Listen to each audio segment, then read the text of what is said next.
सभी भक्तों और ईश्वर की संतानों को मेरा कोटि कोटि प्रणाम। बाबा भोले सबका कल्याण करें तथा सबकी मनोकामनाओं को पूर्ण करें, ऐसी आशा है तथा प्रार्थना है बाबा भोले से।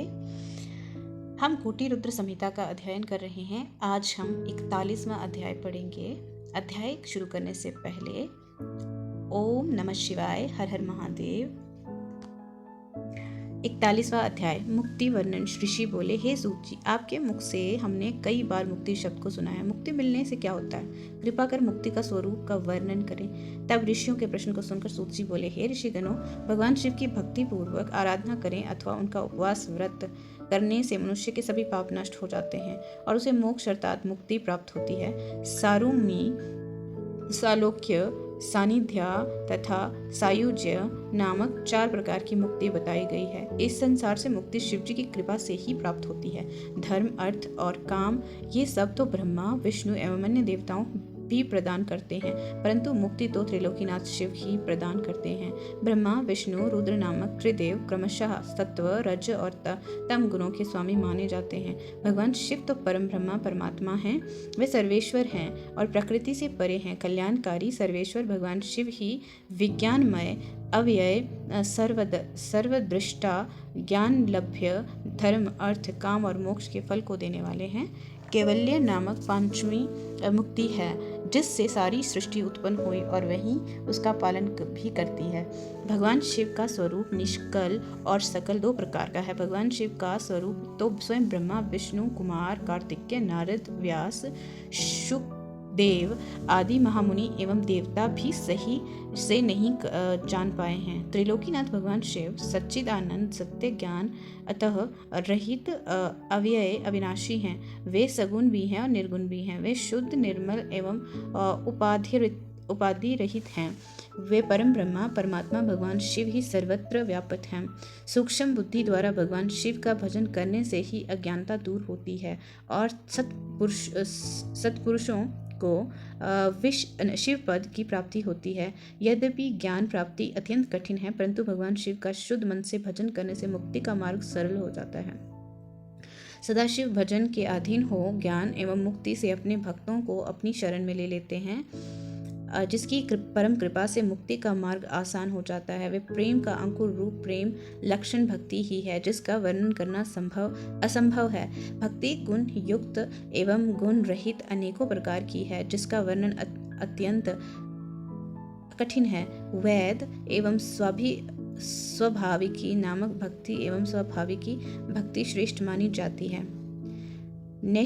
नैष्टिकी भक्ति 6 और नैष्टिकी भक्ति 1 प्रकार की है। इसके बाद फिर वे विहित एवं अविहित वेदों से कई प्रकार की है।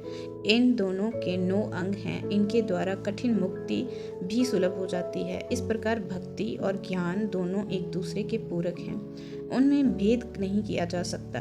इनके साधक को सदा सुख की प्राप्ति होती है, अतः भगवान शिव की सदा भक्ति करनी चाहिए। मुनियों, मैंने मुक्ति का वर्णन आपसे किया है, जिसे सुनकर सभी पापों से मुक्ति मिल जाती है। 42वां अध्याय ब्रह्मा, विष्णु, रुद्र एवं शिव के स्वरूपों का वर्णन। ऋषियों ने पूछा, हे सूत जी, ब्रह्मा, विष्णु, रुद्र एवं शिव कौन हैं? इनमें से कौन सगुण है और कौन निर्गुण? कृपा कर हमारी इस शंका को दूर करें और हमें इनके स्वरूप के बारे में बताएं। सूत जी ने ऋषियों से प्रश्न को सुनकर कहा, हे ऋषिगणों, वेदों का श्रेष्ठ ज्ञान रखने वाले ये मानते हैं कि निर्गुण परमात्मा एवं सर्वप्रथम जिस सगुण रूप को उत्पन्न किया है, वे रूप ही शिव हैं। उन्हीं से प्रकृति उत्पन्न हुई। उन दोनों प्रकृति पुरुष जल के नीचे जिस स्थान पर कठिन तपस्या की थी, उसे पंचकोशी कहा जाता है, जो कि काशी में स्थित है। ये पूरा विश्व जल में व्याप्त है। ये सोचकर श्री हरि विष्णु जल में ही सो गए थे और इसी कारण वे नारायण नाम से प्रसिद्ध हुए।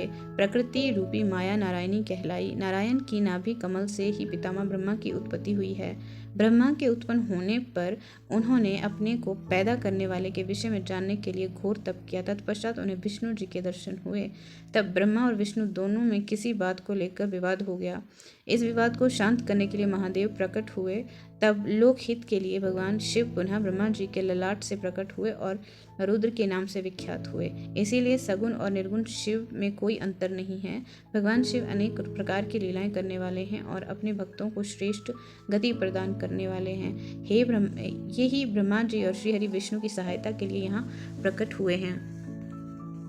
सभी देव भगवान शिव की भक्ति और पूजा करते हैं और मनुष्य अन्य देवताओं की भक्ति करते हैं वे अन्य देवताओं में विलीन होते हैं, और जब उन देवताओं का रुद्र में विलय होता है तब उन्हें शिव भक्ति प्राप्त होती है। जबकि भगवान शिव में आस्था रखने वाले सभी भक्त शीघ्र ही रुद्र स्वरूप हो जाते हैं। अज्ञान के कई प्रकार हैं, जबकि ज्ञान का कोई अन्य प्रकार नहीं है। ब्रह्मा जी से लेकर तृण तक सभी शिव जी के रूप हैं। इस सृष्टि का आदि, मध्य एवं अंत सब शिव हैं। इस सृष्टि का अंत हो जाने पर भी शिव स्थिर रहेंगे। त्रिलोकीनाथ भगवान शिव ही वेदों के रचयिता हैं। वे सब विद्याओं के स्वामी हैं। वही सृष्टि की रचना करते हैं। संसार में निवास करने वाले प्राणियों का पालन एवं संहार करने वाले सर्वेश्वर शिव ही हैं। देवादिदेव महादेव ही कालों के महाकाल हैं। वे सब कुछ अपनी इच्छा के अनुसार करते हैं। कल्याणकारी भगवान शिव अनेक रूप होते हुए भी एक रूप ही हैं। ये उत्तम शिव ज्ञान तत्व बताया गया है जो और इसे ज्ञानी मनुष्य ही जान सकते हैं। हे मुनियों, इस प्रकार मैंने आपको देवादिदेव त्रिलोकीनाथ भगवान शिव का तत्व ज्ञान सुना दिया है। इस तत्व ज्ञान को सुनने अथवा पढ़ने से भी सभी पापों से छूटकर मोक्ष की प्राप्ति होती है। 43वां अध्याय ज्ञान निरूपण। ऋषि बोले, हे महामुनि सूत जी, जिस ज्ञान के द्वार शिव स्वरूप की प्राप्ति होती है उस शिव ज्ञान के बारे में हमें बात बताकर कृतार्थ कीजिए। ऋषियों द्वारा पूछे गए प्रश्न का उत्तर देते हुए सूत जी बोले, हे ऋषिगणों, एक बार की बात है कि नारद, शौनक कुमार, व्यास, कपिल आदि मुनियों ने एक सभा का आयोजन किया जिसमें उन्होंने निश्चय किया कि सारा ब्रह्मांड शिव रूप है। उनकी इच्छा से ही इस जगत की रचना हुई है। वे ही हैं जिनके कारण ये संसार चलायमान है। वे चित्त स्वरूप हैं और शुभ लक्षणों से युक्त वेदों को जानने वाले वे श्रेष्ठ परम ब्रह्मा परमात्मा हैं। शिवजी अज्ञान से परे ज्ञान के विशाल भंडार हैं। मनुष्यों के भ्रम के कारण ही शिव अनेक रूपों में दिखाई पड़ते हैं, परंतु जब मनुष्य अज्ञान को मिटाकर ज्ञान की प्राप्ति कर लेता है तब वह सदा शिव के उस एक स्वरूप को जान और समझ सकता है। जिस प्रकार इस ब्रह्मांड को सबको प्रकाशित करने वाला केवल एक सूर्य है, परंतु जल में उसके अनेक प्रतिबिंब दिखाई पड़ते हैं, इसी प्रकार शिवजी भी एक ही होते हैं हुए भ्रम के कारण अनेक रूप दिखाई देते हैं। इस संसार में प्राणी अपने अहंकार और घमंड का फल भोगता है। भगवान शिव तो भक्त वत्सल हैं। वे सदा ही अहंकार रहित हैं। उनका विधि विधान एवं भक्ति भावना से किया गया पूजन पापों का नाश करने वाला और ज्ञान प्रदान करने वाला है। जब अज्ञान का नाश होता है तभी ज्ञान का उदय होता है। ज्ञान के उदय से अहंकार का नाश हो जाता है। अहंकार के नष्ट होने से बुद्धि निर्मल होती है और मनुष्य भगवान शिव के स्वरूप को प्राप्त कर लेता है। ये जीवन मरण के बंधनों से मुक्त हो जाता है और मनुष्य अपने शरीर को त्याग कर शिव में विलीन हो जाता है। इसी को मुक्ति कहा जाता है। संसार में ज्ञानी मनुष्य वही है जिसे ना कोई खुशी होती है और ना ही कोई गम सताता है, जिसे अच्छे बुरे का कोई अंतर नहीं पड़ता। सुख और दुख दोनों ही समान रूप हैं। जब मनुष्य मन में मुक्ति की कामना लेकर आत्म योग के द्वारा शरीर को शिव साधना में समर्पित कर देता है तब वह सांसारिक व्याधियों से छूट जाता है। अतः मोक्ष को प्राप्ति के लिए भगवान सदाशिव से बढ़कर कोई देवता नहीं है। उनकी शरण में जाकर ही जीव संसार के बंधनों से मुक्त हो जाता है। ब्राह्मणों, इस प्रकार वहां पधारे हुए ऋषियों ने आपस में ये निश्चय किया कि ज्ञान की बातों को अवश्य ही मन मस्तिष्क में मनुष्य को धारण करना चाहिए। इस प्रकार मैंने आपको आपके द्वारा पूछी गई सब बातें बता दी हैं।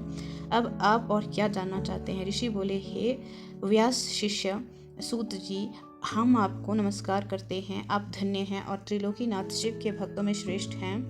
आपकी अनुकंपा से हमारे मन की सभी शंकाएं मिट गई और पापों का नाश करने वाले, मोक्ष देने वाले शिव तत्व के ज्ञान की प्राप्ति हुई, जिससे आज हमारा जीवन सफल हो गया है। सूत जी बोले, हे द्विजो, जो मनुष्य श्रद्धाहीन, नास्तिक और भक्ति में रुचि नहीं रखता, उसे शिव तत्व ज्ञान का उपदेश नहीं देना चाहिए।